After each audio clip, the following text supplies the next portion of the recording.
Donc moi je suis Isabelle Castillo, commune de Plérin. Je suis grand-mère d'un petit garçon qui est concerné justement par une fermeture de classe à l'école Arel de la Noé. Et je suis également élue municipale de la minorité sur la commune de Plérin. D'accord. Amélie Leroy, moi je suis enseignante à Lanvolon qui est concernée par une menace de fermeture de classe et je suis également maman d'élèves sur le RPI de Poëzal-Runan qui est aussi concerné par une menace de fermeture de classe. Ok. Alors moi Catherine Perrichon, je suis maman d'enfants à l'école Arel de la Noé et je suis aussi élue municipale dans l'opposition. Très bien. Cette année, la carte scolaire, 45 fermetures de classe et peu d'ouverture. Oui. C'est quoi, une dizaine Une dizaine d'ouvertures. Il y avait vraiment très défavorable. Exact. Comment ça se fait je lisais que peut-être que pendant quelques années, un court créneau après le Covid, il y a eu une pause. Et que là, ça revient à vitesse grand V. Oui, nous on avait espéré que justement on ait un répit pour que les enfants puissent étudier dans de bonnes conditions justement à ces 2 ans qui ont été quand même compliqués, avec des enfants qui ont quand même pris un peu de retard sur le programme scolaire.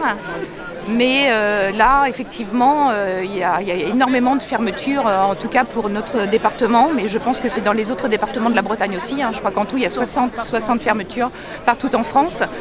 Et c'est pas possible. Nous, à RL de la Noé, une fermeture, ça veut dire 26 enfants par classe. Or, il avait été promis, je pense par le ministre, pas plus de 22 par classe. Et c'est des conditions pour les enfants qui sont pas bonnes pour un apprentissage justement qui a déjà pris un peu de retard suite aux 2 années de Covid qu'on vient de traverser. Vous êtes enseignante en quel niveau ? Moi j'ai la maternelle, toute la maternelle, les tout petits, les moyens, les grands. C'est 25 dans ma classe. Qu'est-ce que vous pouvez témoigner justement sur les questions d'effectifs par classe ?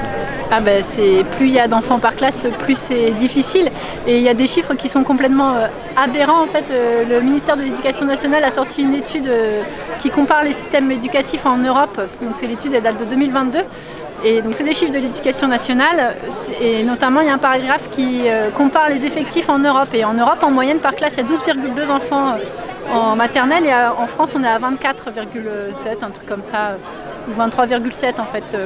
Et en France c'est un des seuls pays en Europe où en moyenne par classe il y a plus d'enfants en maternelle qu'en élémentaire, alors que c'est là qu'ils en ont plus besoin. En centre de loisirs, le taux d'encadrement c'est 1 adulte pour 8. Donc l'éducation nationale c'est pas du tout ces taux d'encadrement là, alors que nous on a en charge des apprentissages scolaires, donc c'est quelque chose que je trouve moi complètement aberrant aussi, quoi. Sachant que les enfants de 3 ans ne sont pas comptés, oui. Vous pouvez expliquer les enfants de moins de 3 ans, ce qu'on Moins appelle de les 3 tout petites sections qui ne sont pas comptabilisés, puisque l'instruction obligatoire c'est censé être à partir de 3 ans, sauf qu'on les a dans nos classes. Les tout petits, c'est des enfants qui vont fêter leurs 3 ans entre janvier et juin de l'année scolaire.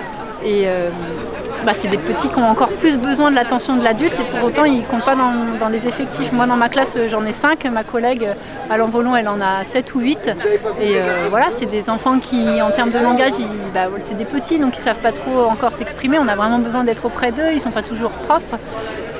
Et ça pourrait être hyper riche en fait pour les enfants de venir très tôt à l'école maternelle pour pouvoir être avec les autres enfants, sociabiliser, parler. Mais à condition qu'ils ne soient pas aussi nombreux pour qu'on puisse vraiment s'en occuper, quoi. En tant qu'élu municipal d'opposition, certes, mais qu'est-ce que les élus peuvent faire et comment vous jugez cette politique qui est une politique nationale, effectivement, pas seulement départementale ? En tant qu'élu, je trouve ça dommage. Et en tant que parent, je trouve ça encore plus dommage parce que c'est quand même c'est un effectif qu'il faut compter je reviens encore sur les petites sections, pré-petites sections avant 3 ans.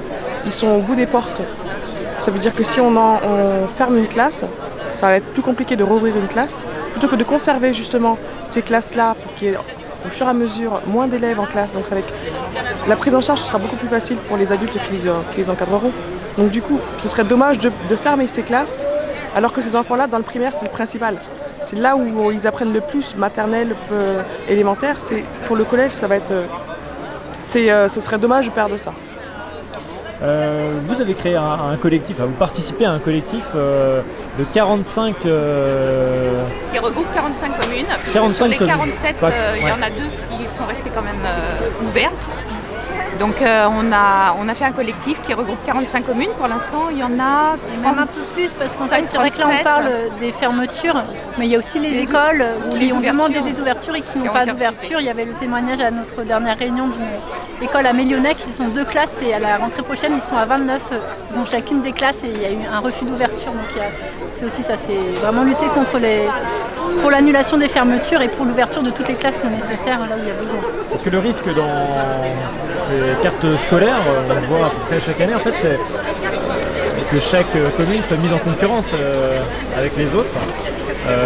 Là, assez rapidement, vous vous êtes regroupés, vous avez fait une assemblée générale et déjà un rassemblement jeudi. Vous allez vous retrouver de nouveau devant... On a déjà eu une réunion mercredi dernier pour convenir d'une motion justement et des suites justement à prévoir à cette mobilisation. Suite à cette réunion, hier on a été manifesté justement à la préfecture pour que le préfet se rende compte aussi que voilà, il y avait des parents, des élus, que les gens bougent parce qu'ils ne sont pas favorables à cette nouvelle carte scolaire. Donc on a espoir que peut-être les choses s'inversent, peut-être pas pour toutes les communes, mais on espère que pour un plus grand nombre en tout cas. C'est pour ça qu'on a monté le collectif, pour être plus fort, plutôt que de faire du 1 en 1 et ne pas avoir de réponse. On n'en aurait pas eu de toute manière en faisant du 1 en 1. Il n'y a qu'en se regroupant qu'on peut avoir une chance d'avoir peut-être un changement en fait, au niveau de la carte scolaire. Et ça c'est vraiment inédit en fait, parce que c'est vrai que jusqu'à présent à chaque carte scolaire, en général il y avait une vingtaine de suppressions, de fermetures de classes qui étaient annoncées et chacun en fait luttait pour sa commune. Et là il y a vraiment un mouvement départemental qui ne regroupe pas que les parents, il y a vraiment tous les acteurs concernés par l'école publique qui se réunissent et c'est vraiment inédit qu'il y ait des parents, des enseignants, des agents, même il y avait des ATSEM qui étaient présentes à la réunion, des élus, des maires, des élus à différents niveaux et des syndicats. Et c'est vraiment intéressant parce que du coup ça permet d'échanger en fait des façons d'agir au niveau local. Et nous par exemple à Lanvolon, le conseil d'école s'est réuni jeudi dernier. On a approuvé aussi une motion à l'unanimité pour se positionner pour l'annulation de ces fermetures et dire officiellement qu'on allait rejoindre le collectif. Et je sais que le conseil municipal aussi de Lanvolon va présenter une motion et voilà. Alors jeudi aussi, le maire a dit qu'il allait présenter la motion à son conseil municipal. Nous, on va essayer de faire la même chose pour la commune de Plérin en tout cas. Et les syndicats ont obtenu en quelque sorte un délai d'1 semaine en refusant de siéger cette semaine. Donc c'est aussi gagner du temps, la stratégie, c'est ça ? Oui, c'est ça. Pour se mobiliser, vraiment encourager, motiver tous les effectifs pour qu'on puisse justement arriver à quelque chose de bien pour nos enfants. Un dernier mot aujourd'hui, donc c'était une mobilisation à la fois sur la question des retraites qui touchent à la sécurité sociale, à la fois au service public hospitalier, et là on le voit avec vous au service public d'éducation nationale.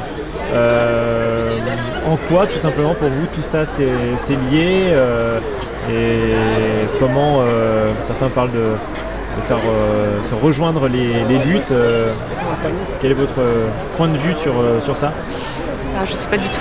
Je ne sais pas comment expliquer en fait que effectivement d'un seul coup, il y a plein de choses qui ne vont pas et je ne comprends pas qu'elles ne soient pas entendues. Pour moi la mission principale, c'est la santé et l'éducation et on n'arrive plus à s'y retrouver. Nos enfants, c'est aussi nos retraites. Donc si déjà dès le départ, on ne fait pas en sorte qu'ils puissent s'épanouir et pouvoir réaliser leurs rêves aussi, je ne sais pas comment effectivement on va pouvoir faire également pour les retraites des gens qui sont plus jeunes et qui un jour auront besoin. C'est une chaîne en fait. L'enjeu, qu'on doit préserver correctement sur un territoire rural. Vous êtes plus en agglomération côté de Plérin, mais en manifester à Guingamp ici, c'est aussi la question de la... parce qu'on est solidaire aussi du problème de la maternité. Franchement, pour moi, il y a une convergence des luttes, effectivement, de cette aberration de voir que ce soit les services publics, les retraites, le climat, tout ce qui ne va pas en fait. Enfin, moi je trouve que c'est vraiment le moment là de faire solidarité en disant mais en fait c'est un peu des slogans de manif quoi, de l'argent il y en a dans les caisses du patronat en fait, de dire pour qui ce gouvernement gouverne, et quand on voit toutes les aides qui ont été données aux entreprises pendant le Covid, coûte que coûte, voilà, de dire voilà, des solutions en fait il peut y en avoir pour plus de solidarité, que ce soit intergénérationnelle, et l'importance du service public quoi, juste pour refaire société.